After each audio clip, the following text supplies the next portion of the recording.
সবাইকে স্বাগত জানিয়ে শুরু করছি আজকের ভিডিও। এক পানের দোকানে প্রতিদিন পান খেতে আসতেন খান সাহেব।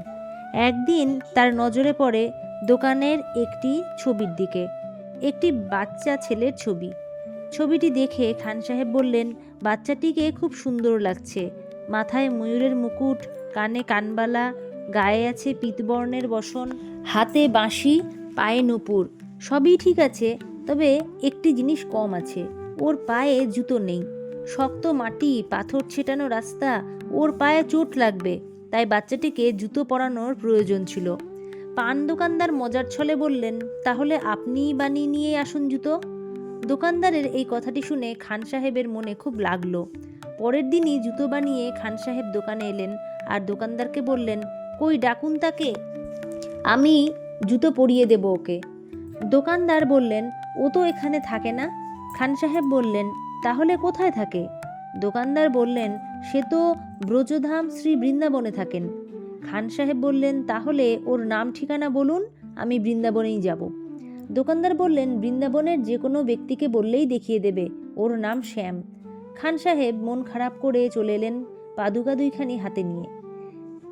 বৃন্দাবনের পথে তিনি গেলেন আর বলছেন, কোথায় গেলে আমি শ্যামকে পাবো? কোথায় আছেন শ্যাম? এই বলে বৃন্দাবনের পথে ঘাটে ঘুরে ফিরছেন, কিন্তু শ্যাম নামে কোনো ছেলেকে বৃন্দাবনের কেউই চেনেন না। কয়েকদিন এমন দেখতে দেখতে একজন সজ্জন ব্যক্তি তাকে শুধালেন, কে তোমার শ্যাম? কেমন দেখতে সে? তার চেহারার বর্ণনা দাও। খান সাহেব বললেন, খুব সুন্দর বদন, শ্যামল বরণ গায়ের রং, মাথায় ঘন কালো মেঘের মতো কোকড়ানো চুল, মাথায় ময়ূরের মুকুট, কাজল কালো চোখ, হাত খুব সুন্দর আদুরে, পায়ে আছে রুমুর ঝুমুর নূপুর, নজর খুব আকর্ষণীয়, হাসিটি তার এমন যেন সবার হৃদয় জুড়ে জায়গা করে নেন। সজ্জন ব্যক্তি বুঝতে পারলেন খান সাহেব কার কথা বলছেন। তখন তিনি বললেন, আপনি যাকে খুঁজছেন বৃন্দাবনে শ্যাম নামে কেউ চেনে না। সে তো বঙ্কু বিহারী, কেউ তাকে কৃষ্ণ মুরারি বলে ডাকে, কেউ বা সাওয়ারিয়া, কেউ গোবর্ধনধারী বলে। ওর হাজার নাম আছে, ওর হাজার নাম আছে কত ধাম জগতে। সজ্জন ব্যক্তির কথা শুনে খান সাহেব ওর ঠিকানা নিয়ে গেলেন বাঁকে বিহারী মন্দিরে। মন্দিরের গেটে পূজারি দাঁড়ানো আছে। খান সাহেব অন্য জাতি দেখে পূজারি তাকে ঢুকতে দিচ্ছেন না।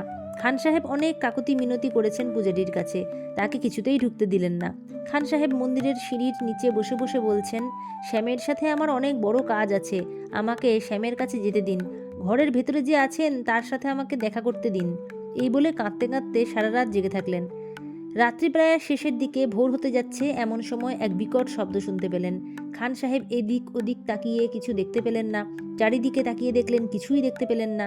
হঠাৎ নিচের দিকে তাকিয়ে দেখেন সেই ছবির শ্যাম বসে আছে। খান সাহেব তাকে পেয়ে বুকের ভিতর জড়িয়ে ধরলেন, খুব আদর করতে লাগলেন। পায়ে পাদুকা পরাতে যখন শ্যামের পায়ের দিকে তাকালেন, দেখতে পেলেন শ্যামের পা দিয়ে রক্ত ঝরছে। খান সাহেব বললেন, আমি ছবি দেখেই বুঝেছিলাম পায়ের অবস্থা এমন হবে। তুমি যদি আগে থেকেই আমাকে ডাকতে তাহলে এমন হতো না, আমি চলে আসতাম, তাহলে না বিত্ত কাটা, না বেরোতো রক্ত। তারপর শ্যাম খান সাহেবের হাত ধরে নিয়ে গিয়ে তারপর শ্যাম খান সাহেবের হাত ধরে নিয়ে গিয়ে মন্দিরের ভেতরে ঢুকে গেলেন।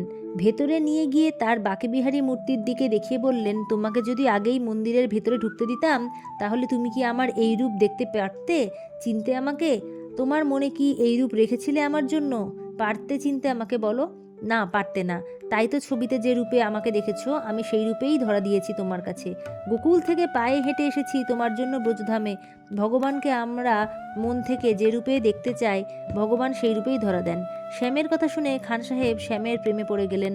বললেন, তোমার চরণে ঠাঁই দাও আমাকে, তোমার চরণতলেই আমার ঠিকানা। তুমি যে এই জগতের মালিক আমি সেটা বুঝতে পেরেছি।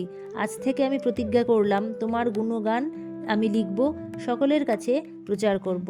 গল্পটি কোনো প্রচলিত বা প্রাচীন হিন্দু ধর্মীয়, যেমন বৈদিক পুরাণ বা কোনো উপগ্রন্থ এইরকম জায়গায় আছে কিনা তা সঠিকভাবে নিশ্চিত করা যাচ্ছে না। সম্ভবত এটি লোক ও জনমানসে প্রচলিত ভক্তি কাহিনী বা অনুপ্রেরণাদায়ক গল্প থেকে নেওয়া হয়েছে, কিন্তু তার সরাসরি উদ্ধৃতি বা কোন শাস্ত্রের অংশ তা জানা যায়নি। তবে এটি অনলাইনে কিছু ভক্তমণ্ডলী যে পোস্ট থাকে, ধর্মীয় পোস্ট, সেখানে শুজ ফর শ্যাম বা স্লিপার্স ফর শ্যাম এরকম একটি গল্প থেকে নেওয়া হয়েছে। সবাই বলুন রাধে রাধে, জয় শ্রীকৃষ্ণ।